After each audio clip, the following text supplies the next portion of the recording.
एक ऐसा ऐप जिसने कुछ ही सालों में पूरे इंडिया में धूम मचा दी थी। छोटे छोटे videos, dance, comedy, acting, mimicry, हर कोई टिकटॉक पर फेमस होना चाहता था। लाखों लोगों के लिए ये सिर्फ एक ऐप नहीं है बल्कि ड्रीम प्लेटफॉर्म बन चुका था।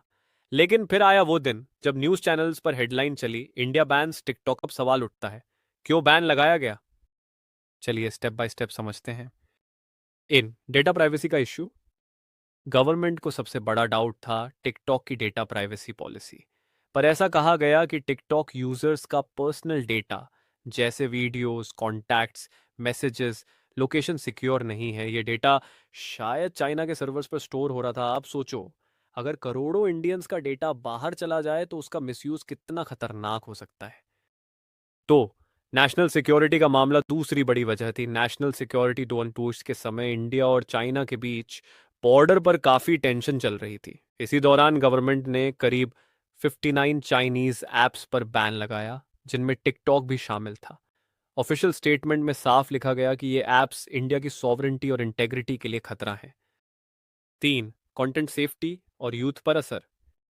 तीसरी प्रॉब्लम थी कंटेंट सेफ्टी। टिकटॉक पर वल्गर कंटेंट, अब्यूजिव वीडियोस और डेंजरस चैलेंजेस तेजी से वायरल हो रहे थे। कई बार बच्चे और युवा ऐसे स्टंट्स करते थे जिनसे वो घायल हो जाते या जान तक खतरे में पड़ जाती। फेक न्यूज भी टिकटॉक के जरिए फैलने लगी थी। गवर्नमेंट को लगा कि ये ऐप यूथ को गलत डायरेक्शन में ले जा रहा है। 4, लॉ कंप्लायंस में कमी। जब गवर्नमेंट ने टिकटॉक से सवाल किए, आप इंडियन लॉज फॉलो कर रहे हो या नहीं, आप डेटा शेयरिंग क्लियर कर रहे हो या नहीं, तो टिकटॉक प्रॉपर जवाब नहीं दे पाया। मतलब जो रूल्स और रेगुलेशंस इंडिया ने बनाए थे उनका पूरा पालन नहीं हो रहा था। 5, इंडियन ऐप्स को मौका। टिकटॉक बैन होते ही एक नया चैप्टर शुरू हुआ, इंडियन ऐप्स का राइज। अचानक मोज, जोश, एमएक्स, ताकाटाक और चिंगरी जैसे ऐप्स पॉपुलर हो गए। लाखों यूजर्स वहां शिफ्ट हो गए। ये कहीं ना कहीं आत्मनिर्भर भारत इनिशिएटिव का हिस्सा भी बना। आज की सिचुएशन, अब सवाल यह है, क्या टिकटॉक वापस आ सकता है इंडिया में? अभी तक का सिंपल आंसर है नहीं। ऑफिशियली बैन अभी भी लगा हुआ है।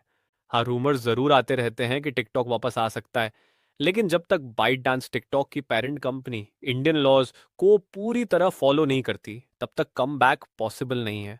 ऑडियंस से सवाल तो दोस्तों ये थे असली कारण जिनकी वजह से टिकटॉक इंडिया में बैन हुआ। अब आप बताइए, क्या टिकटॉक का बैन सही डिसीजन था या गलत?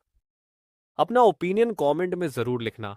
और हाँ, अगर ये वीडियो आपको इंटरेस्टिंग लगी हो तो एक लाइक जरूर करना, चैनल को सब्सक्राइब करना और अपने दोस्तों के साथ शेयर करना मत भूलना।